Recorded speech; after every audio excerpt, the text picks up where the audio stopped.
Anyway, I want to tell you that I met Lieutenant Jackson during the Larry Smith for Sheriff race.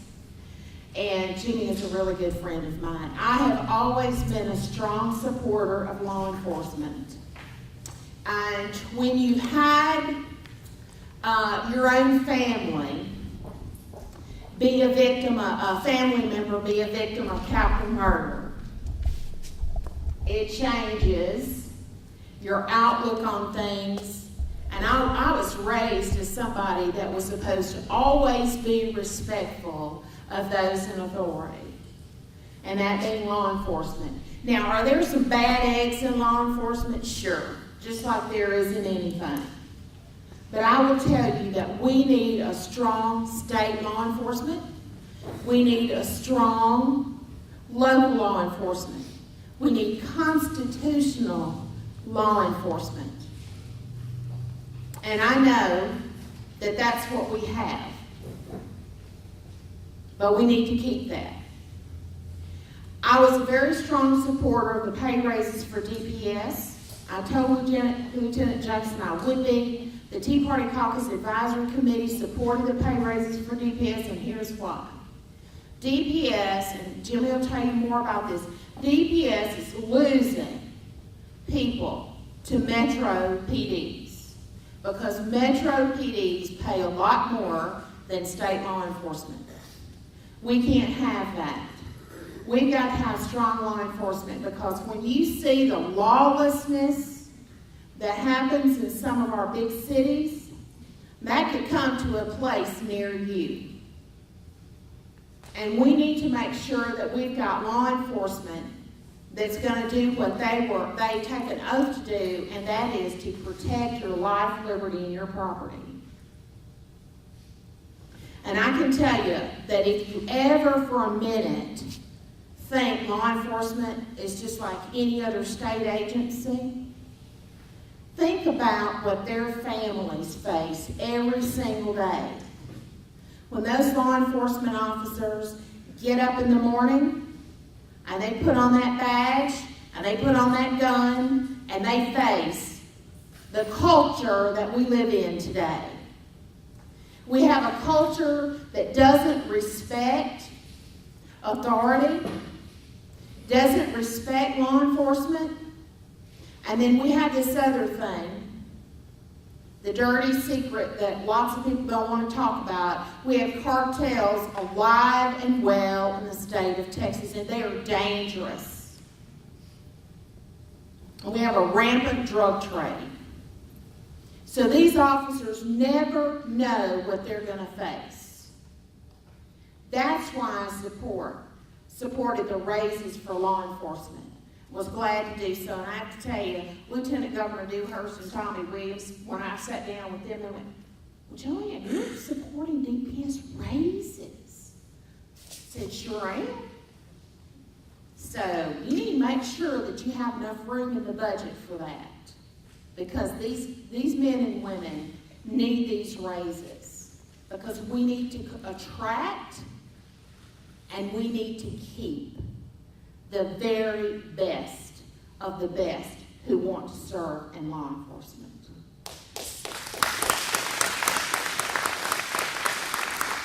So with that, I'm going to introduce my good friend, Lieutenant Jimmy Jackson. I want to thank the Sheriff's Department for Sheriff Smith and some of his folks being here today as well. And I'm going to tell you about one thing about this guy. He knows how much I like to fish. And when he wants to be really mean to me, oh, you've done it more than once. He sends me pictures of himself and his son holding up a fish thing. So, anyway, thanks, Jimmy, for being here. Thanks for having me. Thank you, Joanne.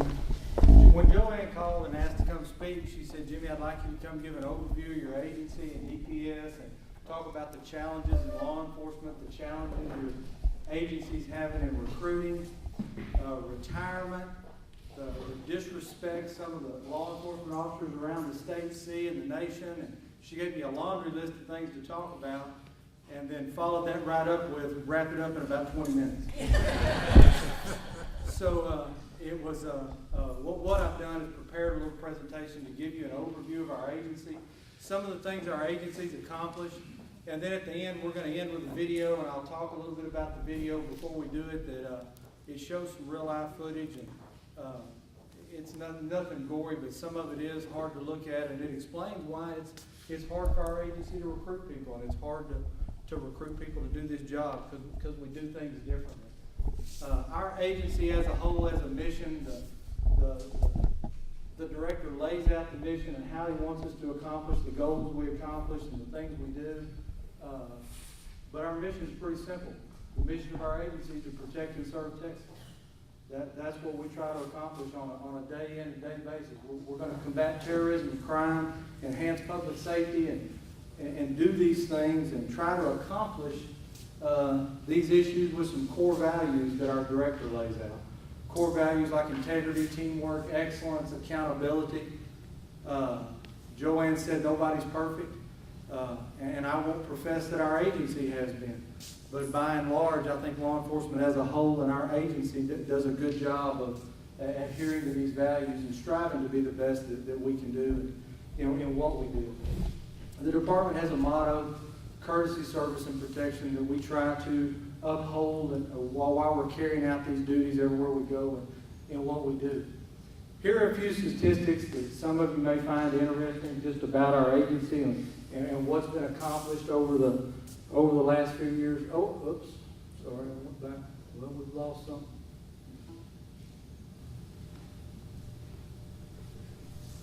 Jeannie, you working on me over there? Yeah. Over the last 2 years, DPS has arrested 30,700 high-threat criminals. These are not hot check writers. We're talking about murderers, rapists, serial rapists, drug runners, gang members, cartel members. 30,700. We catch some of those people, some of those people have been caught in your community here in Thailand. You may not see it on the news. We don't discourage news media coverage at all, but we don't run back to the office and call the news media every time we do something either.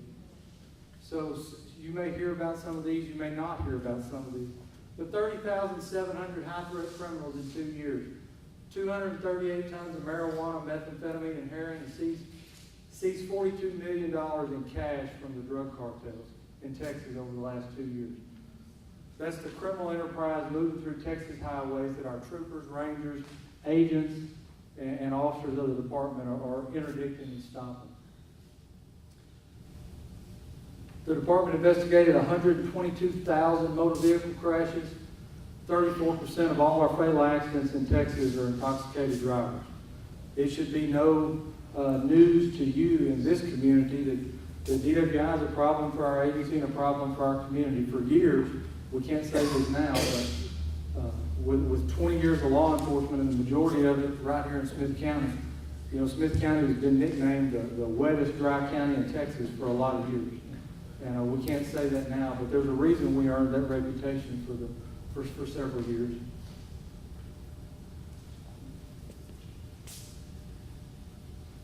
We talk about our driver's license service. You helping me over there, Jeannie? Is that?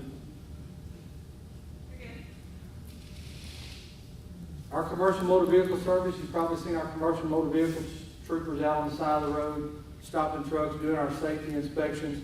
In Texas over the last 2 years, if that, I brought Dean, she's going to stay right on top of it.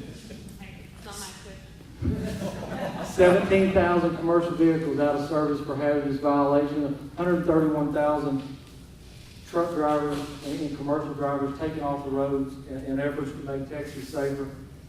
And if any of you have been through the wonderful experience, I want to give a disclaimer. I don't work for the driver's license. I don't supervise anybody in the driver's license office. I'm not in charge of anybody over there. But in their defense, they've processed 256, we're talking about concealed handgun license now. 10 million driver's licenses they processed in Texas. And what's interesting about the fiasco on occasions at our driver's license office is they have increased personnel, Representative Schaefer, in many years in our driver's license office. But every year, how many people turn 16 in Texas? We increase driver's licenses. Those folks have a tremendous responsibility. We've got some new mega centers that have come up. If you get the opportunity to go see any of those, if you're in Dallas or Houston, you can now call the driver's license office, get in line on your cell phone, and they will text you when your number's about to come up. You can get an appointment.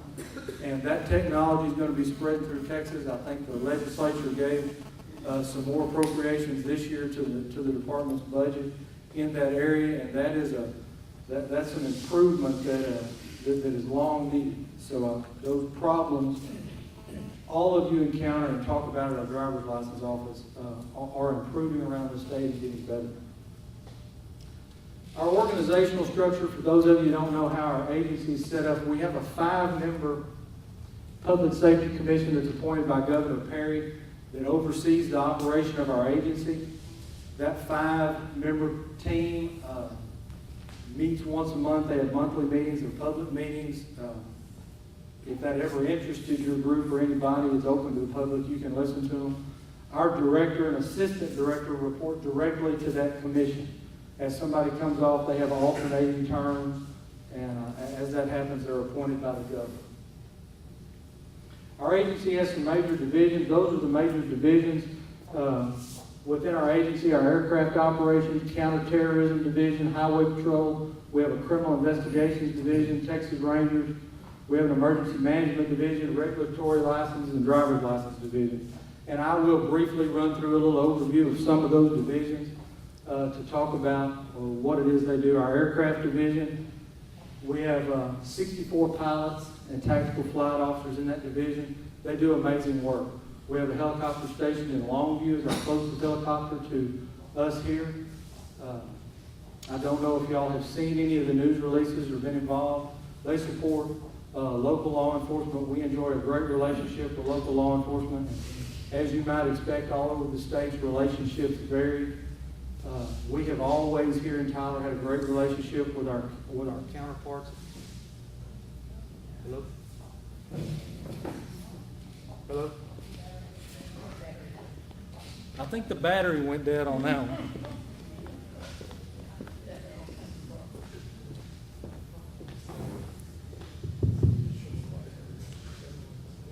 We've always had a great relationship with our counterparts and local law enforcement here in Tyler. And Sheriff Smith has certainly continued that, if not strengthened it. And we've continued that same relationship with Sheriff Smith and his staff. And our aviation crew works with them on a regular basis, manhunts, anything you can imagine. I've got an example. You can see the aircraft we have around the state: 7 single-engine fixed-wing planes, 14 A-Star helicopters. All of the helicopters are equipped with night suns and all of the heat vision and infrared. Is this working at all? Can you hear me? Okay. Here is. It'll go.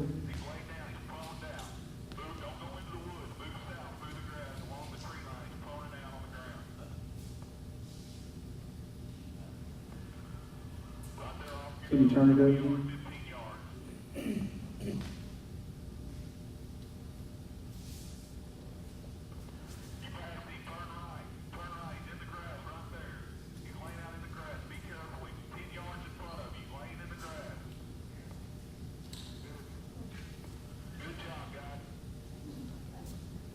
That happened in Rockwall, Texas. That's an example of our helicopter looking for a criminal up there. They run off in the woods, and that's our aviation team in the air directing our ground troopers to the scene and how they get them there. And they often see things you just can't. It's no surprise. It's just so much different they can see up there. They do a great job of helping us. Each helicopter has a 30 million candle power night sun, Westcam thermal imager, global positioning systems, moving map systems, police radios, long line water rescues. We've used our helicopter for water rescues at Lake Palestine here, supporting our game wardens and local folks here for drownings and different things that have happened at the lake. The Highway Patrol Division, which I work for, that I'm in, and Jeannie Dark is over there helping me with the equipment that's in. Each division, the director and the public safety committee gives each division a mission as we try to accomplish things in Texas in doing what we do. We have essentially two missions in the highway patrol: to secure and maintain order and traffic on the highways, and assign responsibility and make that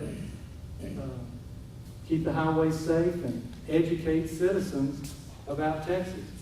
And we'll talk about that. Most of you, if you've seen Jeannie Dark, Jeannie can wave at everybody over there. That's the prettier face of DPS that y'all are more accustomed to seeing on TV. And she told me when I got here, she said, now, they're probably expecting me to talk, and that's a program way up here. So you need to get forewarned before you start talking about the highway patrol. You're going to start down here. So I'm trying to step up in Jeannie's program world, because she normally does it. But in the highway patrol, we have 2,119 highway patrol troopers around Texas. That's the uniformed troopers driving black and whites, patrolling the highways of Texas. And one interesting side note, if you take the total miles in Texas of 225,544, divide that by the number of troopers, essentially, we're assigning 107 miles of Texas road to each trooper. And that's a lot of road for one person to keep up with. So obviously different degrees of activity in different parts of the state, but that's how that breaks up to our agency. And here's another little highway patrol video. 1401.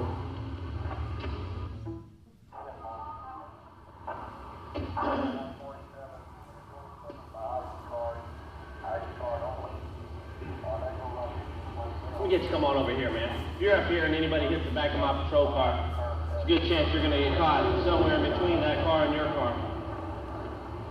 And if you're not caught in between, you may still get struck by one of the vehicles. I don't want that to happen to you. Just like that. See? Just like that. You can't script that kind of stuff.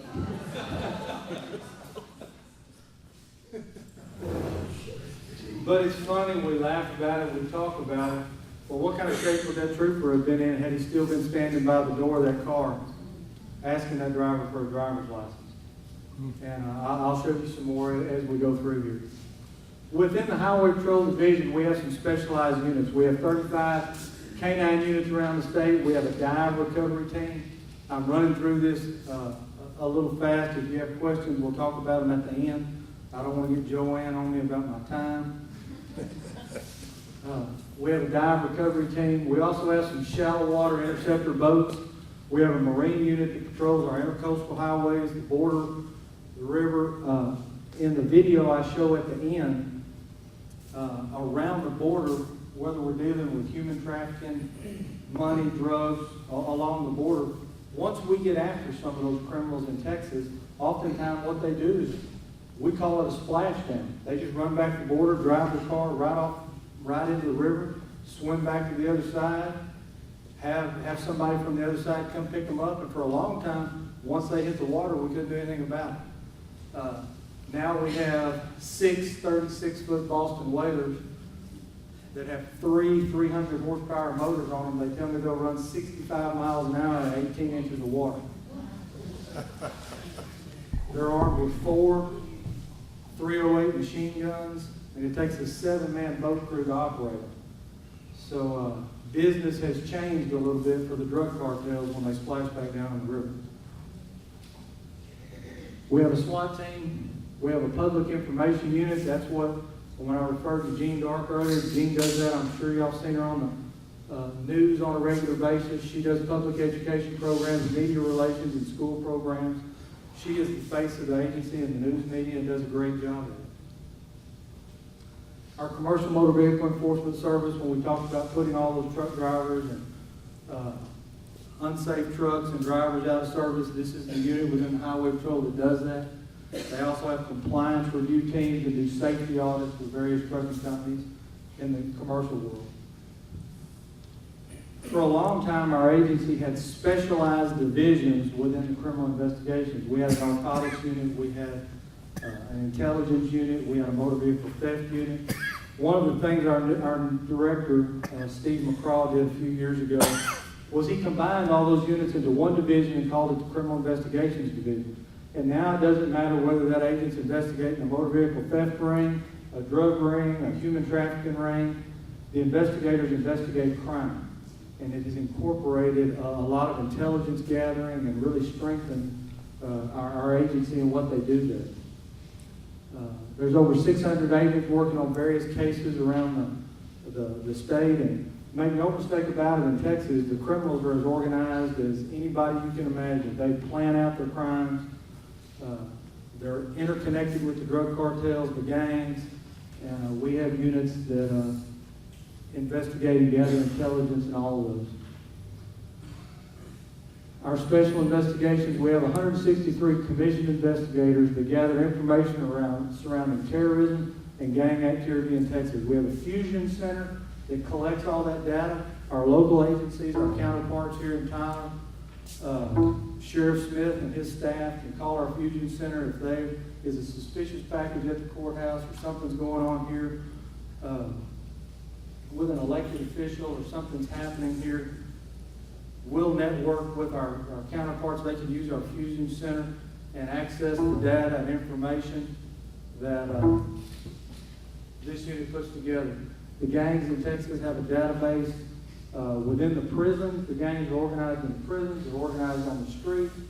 And it's a network that has to be constantly monitored through intelligence database.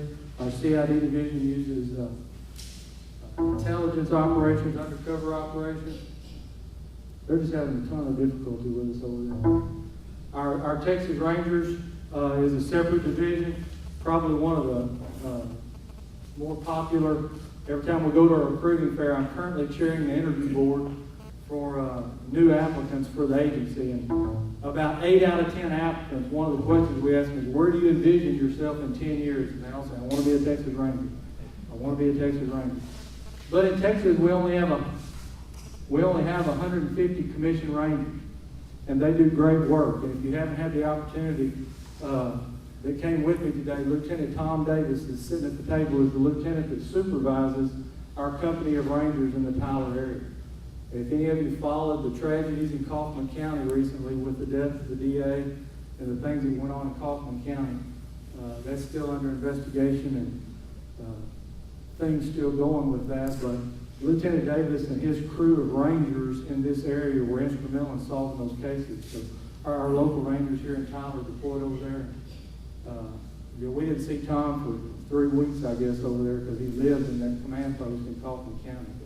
But they did great work. But in 2012, our Texas Ranger Division with 150 Rangers investigated 3,914 cases, recovered property valued over $1 million, and seized $36 million in contraband.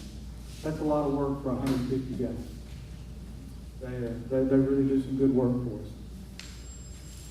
A lot of people ask us, what do Texas Rangers do? I got a phone call from Joanne one day. What do Texas Rangers do? This is what they do. They investigate major felonies, missing persons, threats, public official stuff. Larry, when you did this, did you threats against the governor, state officials, official misconduct, and corruption of public officials, all things handled by our Ranger Division. Our governor has a division of emergency management. Sometimes it's organized chaos, but it is organized. You know, as recently as last week, I have a friend stationed in the Houston area.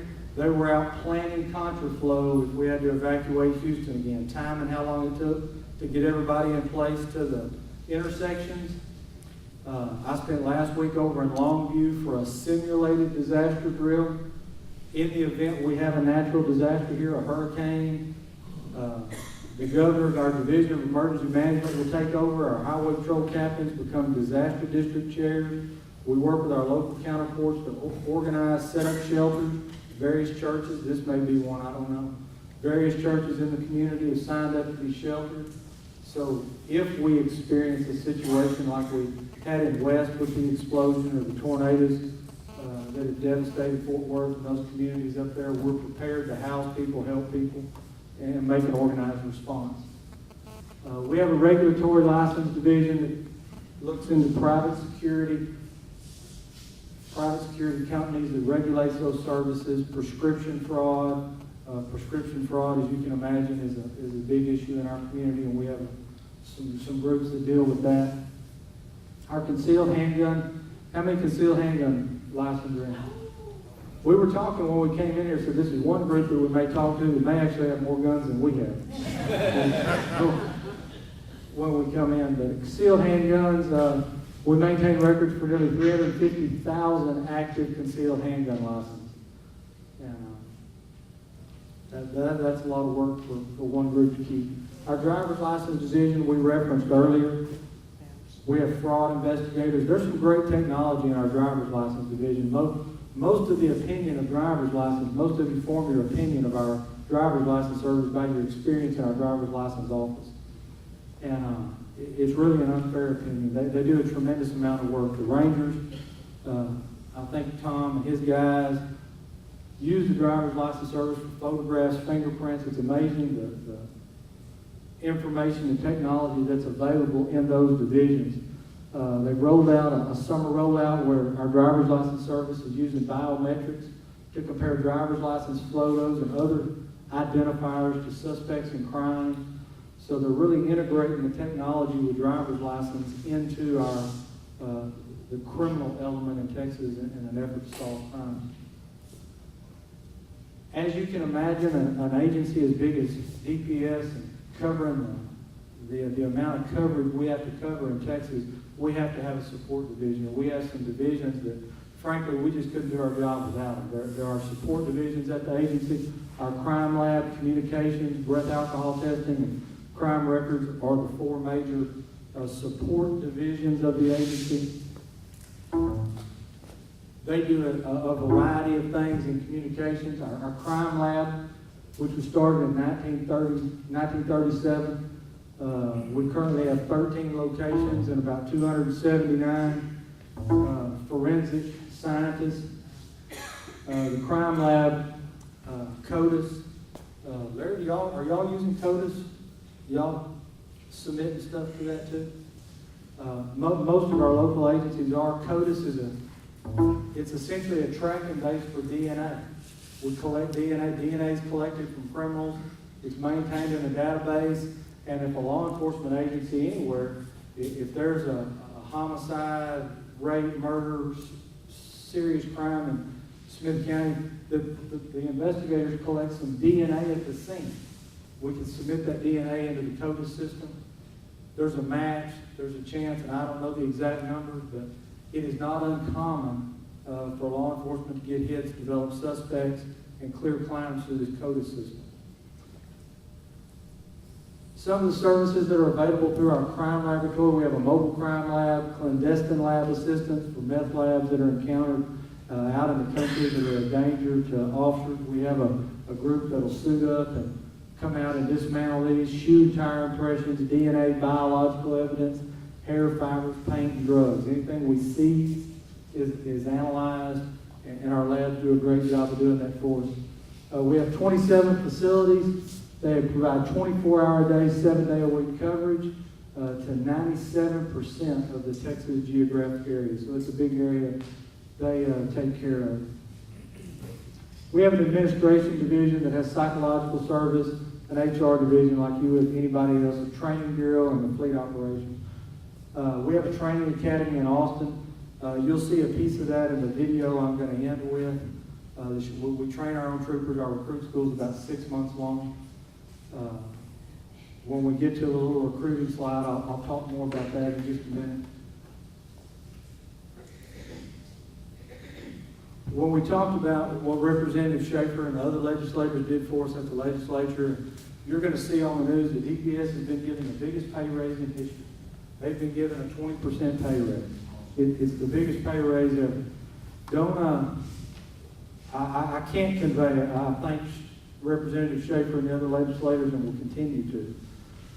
But I want to show you the shape we were in. When Joanne called me, the other hat I wear, absent from DPS, is I'm also the chairman of the legislative committee for our state police association. So Joanne called me and said, what can we do to help? And this was the document I sent Joanne. And every year by law, the state auditor in Texas is required to compare our salaries with the biggest 5 police agencies in Texas. It doesn't require the legislature to act. It just requires them to make the document. And as you can see, when we talk about Austin, Fort Worth, San Antonio, Dallas, Harris County, City of Houston, and El Paso, those 7, they use we're the 8th agency they use in Austin. I guess we're actually getting prepared to 7. At any rate, you can see where Texas fell. This chart is based on a senior trooper. And what that means to you is, to be a senior trooper, you have to have 20 years on with the agency. It takes 20 years to get to senior trooper. Most of our metro police departments, most of our counterparts have progressions within their agency that those officers max out in 10 years. So it typically takes twice as long with the state to get to the top tier of pay. And as you can see, when you just talk about base pay, the average of those is 74, and ours was 61. So we were the lowest in the schedule, well below the average. And what this over here is supplemental pay. Supplemental pay are things, there are agencies that pay for master's degrees, specialized training, field training officers, specialized DUI officers. Different agencies pay for these different skills. And we have some stipend pay. A trooper in Texas can earn up to $6,000 in some of those additional supplemental pays. But as you can see through the schedule, on average, where we fell in that. And if you combine the supplemental pay, you can see the average in Texas for a senior officer was $91,000. And you can see where we came in at 67. So while the legislature did a wonderful job in increasing our pay, we've just gotten up to about the average. Not quite to the average, actually. Hello.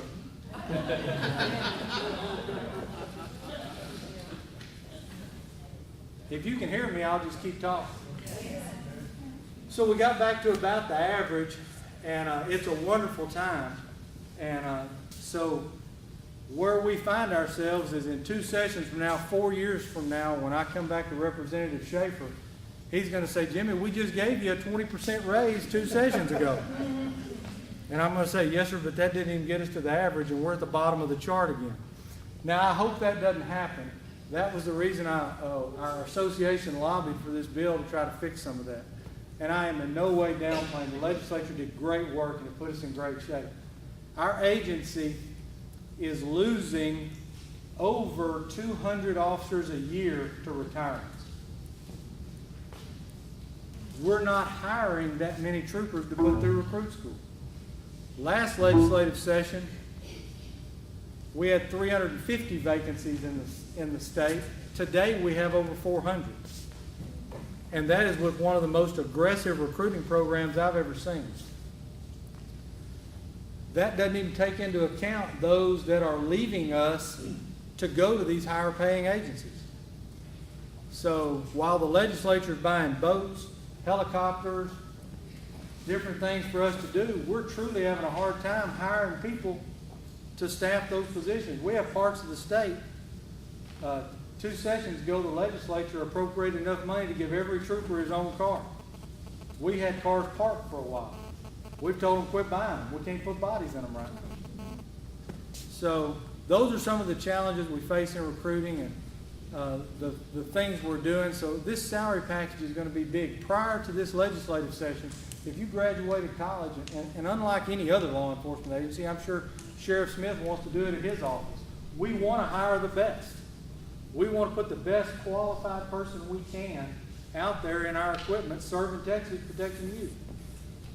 And if you're a college student graduating with a criminal justice degree and you're going to get in law enforcement, why do you want to come to work for Texas?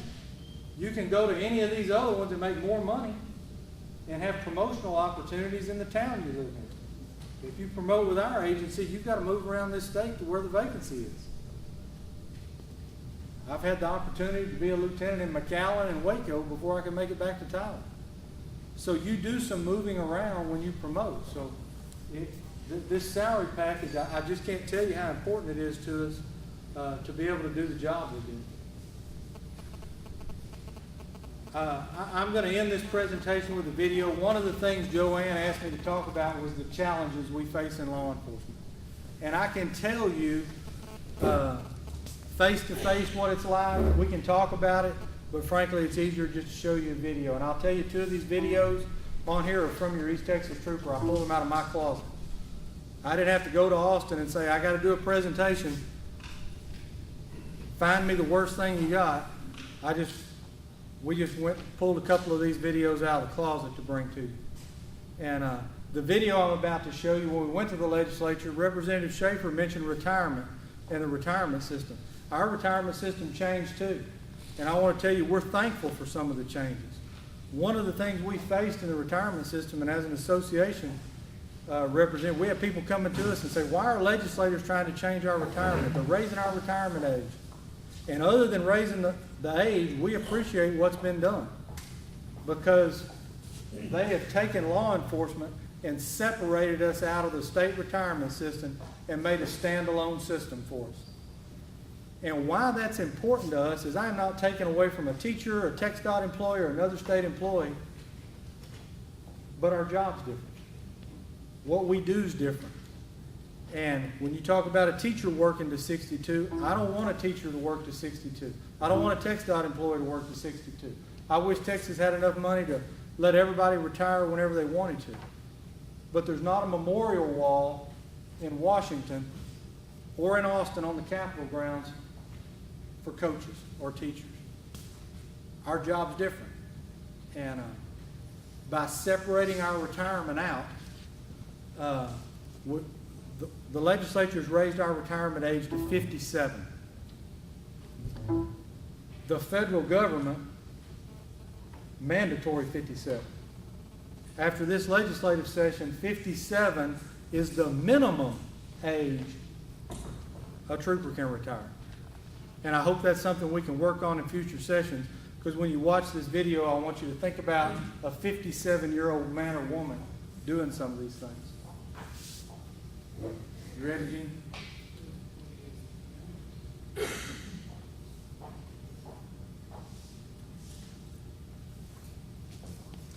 This starts out, well, I'll let you watch.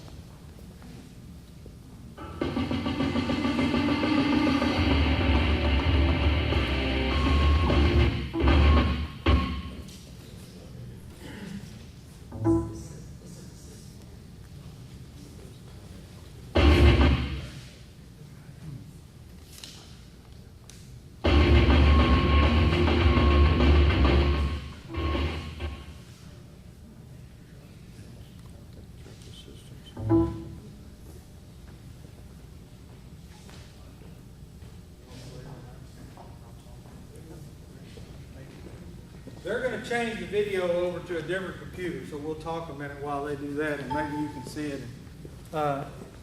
This video, when we started this legislative session, our director had this video made. And when you go to Representative Schaefer's office or other legislators' office, we did that through our association. I can't, as a trooper wearing this uniform, I don't go to Representative Schaefer or his counterparts and lobby for things to be done on duty. We do that stuff through our association. So in an effort to help us explain our issues and some of the things that go on with the agency, the director made this video. And we also show it to recruits. It's a recruiting tool. It starts out with some fun stuff, but it goes on to show you that our job's not for everyone. And while we're on hold and they're changing out the videos, does anybody have any questions about the agency or any questions? I have one here for you. Do you expect DPS will begin to use drones? You've asked me a question I don't have any idea about. I know that's been a topic around the border. Tom, what do you know about it? Can I put you on the spot? I don't know how they feel about it. I really don't. It's I would honestly have to research that one and get me back. I'll tell you this. If it is legal to do, our director, we have the director of the Department of Public Safety, his employees more money and putting criminals in jail. And I truly believe our director would support anything that facilitated those measures. But all the technicalities that go into drones, I honestly don't know. Who gets the $42 billion in drug cash? Representative Schaefer in the legislature set guidelines about how that can be used. It has bought our bulletproof vests. It buys equipment for our cars. It buys tactical equipment. It buys the M4s. It buys some of our tactical weapons. It has to be used for a law enforcement purpose. It's not used for salaries. It's not used for you get $50,000, you get $10,000, you get a $1,000 bonus because you did the most work. We buy equipment and things like that. Is she ready, or are you ready for a question? Go ahead. Okay. How did NAFTA affect the overall safety of our trucking industry in Texas, or did it have any effect at all? Well, there's always effect when you talk about NAFTA. We've got tremendous border issues, and I think this bill failed, if I'm correct. And I honestly don't remember whether it was a House bill or a Senate bill, but currently trucks can cross the border and drive 25 miles into Texas to unload, do what they do, and there was a bill filed to increase that to 300. To let these trucks come all the way in. They could drive all the way into the ports of Houston, access some of our major cities, and I believe that bill failed, and we're proud of that because NAFTA, it's a double-edged sword. You don't want to, there's people want to build borders up and say nothing comes in, nothing goes out. But that's difficult to do. We trade with other countries, we do things, trucks come in and out of Mexico. So there's been some changes. We're going to have to get to the end of the year and see has it made a difference? Has it made an impact? It remains to be seen. But I'm proud that bills like that didn't pass, because if we're going to let those aside from the contraband those trucks could bring in, if we were going to give them a 300-mile entrance into Texas before any of our laws applied to them, on top of the safety issues that go on with that, the contraband, everything that goes with it is a bad deal. So I like the guidelines where they are now. Is she ready? This was for Matt. Do you think Governor Perry will veto the budget? Probably not. Oh, really? Well, here's the other question, Matt. What is the phone number to call the governor's office? Posted on our webpage. May I add, I found it very interesting when I called, they didn't ask for my name or blah, blah, blah, blah. That enabled me to call multiple times today. I encourage you, blow the lines open.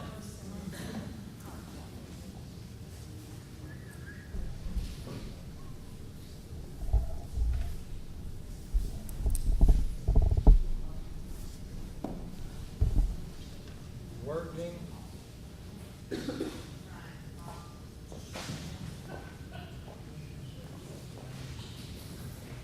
Any more off-the-cuff questions while they work on that?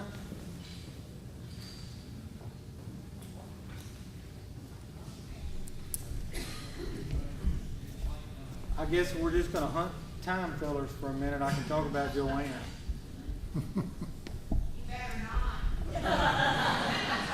It's a good story. I probably should jump out of uniform before I start talking about legislative stuff, but with the association, I had the opportunity to go to Washington and work on some federal legislation. There was a group filed some federal bills to increase the size and weight of trucks in Texas, the length and size. And we had some concerns about that. We think they're big enough and heavy enough, and now, as they are. So I had the opportunity. So while I was there, I wanted to go by and see all of our Texas congressmen, and I got to spend some time with Congressman Gomer, do some things there. But in a couple of those offices, if you think group doesn't have good representation over there, I was in, and I won't name any names, but I was in a particular congressman's office, and here we go. Good. It's okay to name names. No sound?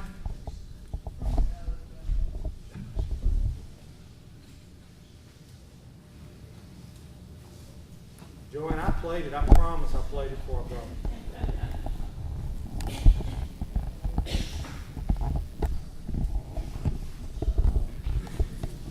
was in that particular congressman's office and said, I was here from Texas. They swear we don't have time.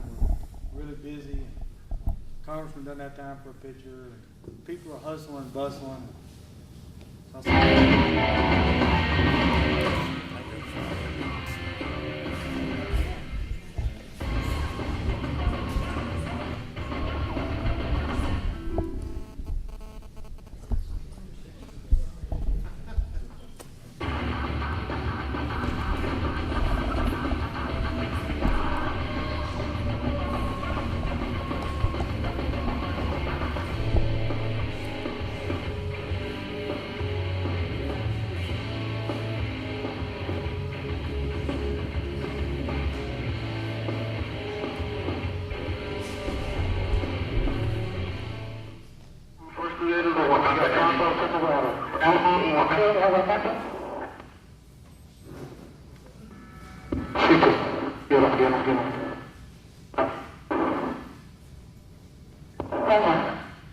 Okay, we got lost in the water, a bunch of people on the US side. Get ready for this splashdown. 182, ground unit, it's going to be a splashdown at Jiminy Park.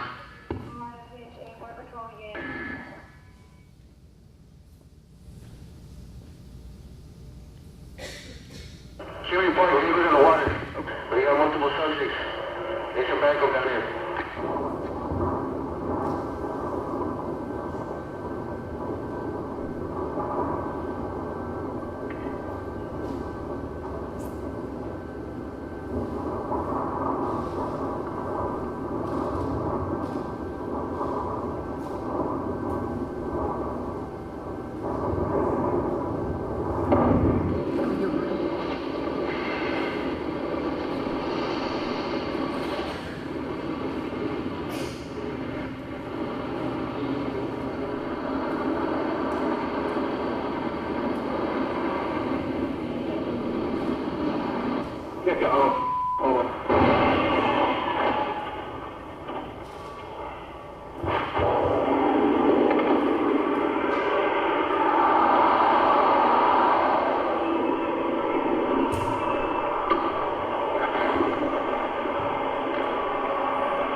He's wanted. Any EMS up here? Any questions? Any EMS questions?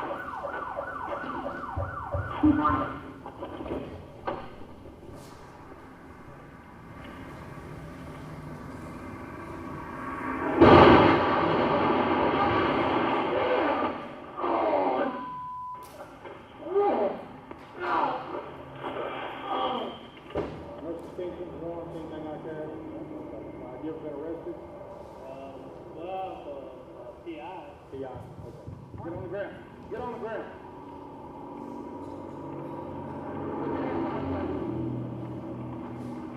Don't move. Okay?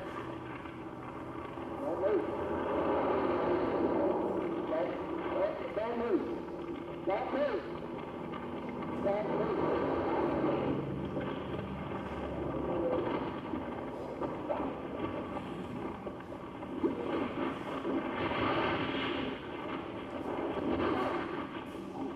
Put me down.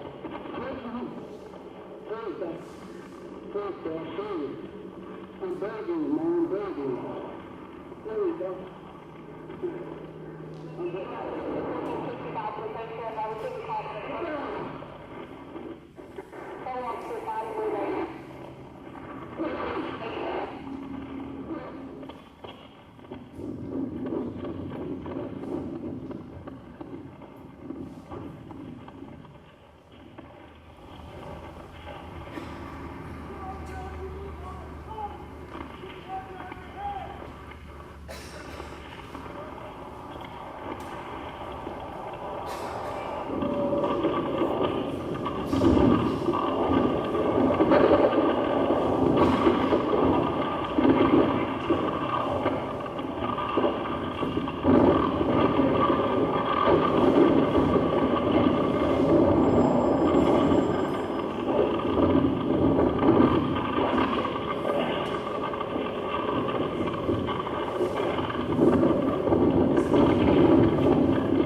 2583 Houston, 1080 in pursuit, south northbound.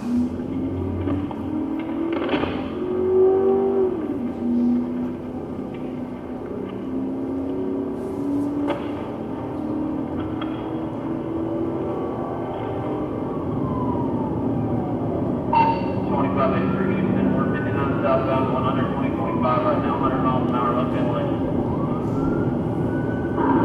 31, Montel, 2651, while another on fire here on 59 community.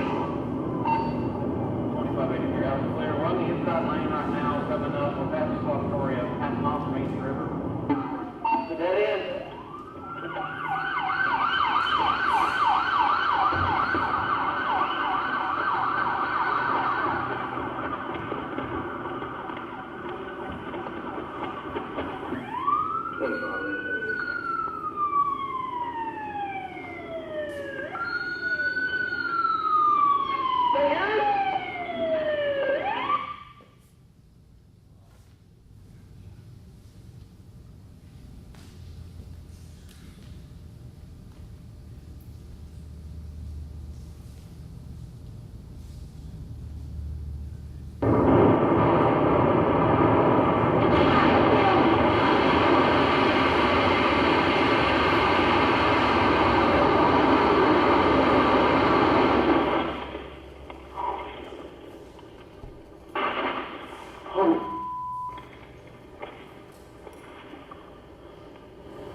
Major accident. Help me. Help me. We get all out there in no time. Everyone still have.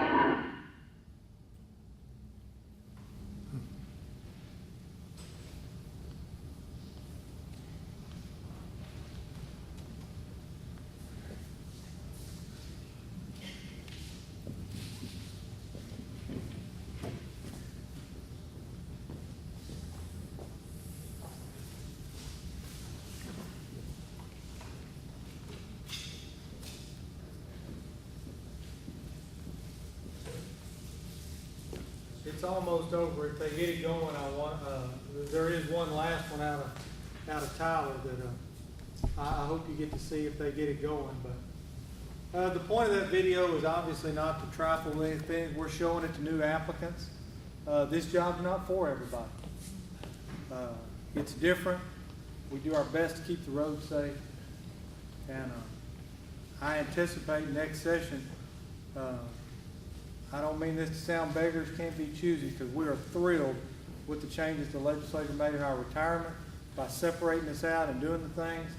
I anticipate our association is going to come back to you, representative, and ask the legislator to look at that 57 age as a mandatory retirement. With 57 as a minimum age of retirement in Texas, we'll have troopers that come to work at 21 years old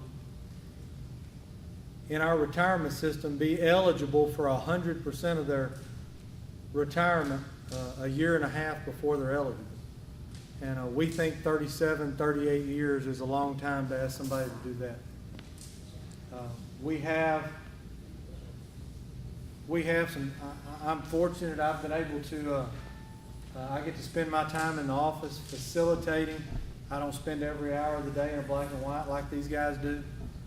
And somebody's going to have to do that job, and 38 years is a long time to ask somebody to do it. We appreciate Joanne and Grassroots supporting our legislative efforts, and if there's any more questions, if they get that going. Jeannie, you think it's... Any questions, I'll bring the mic to you.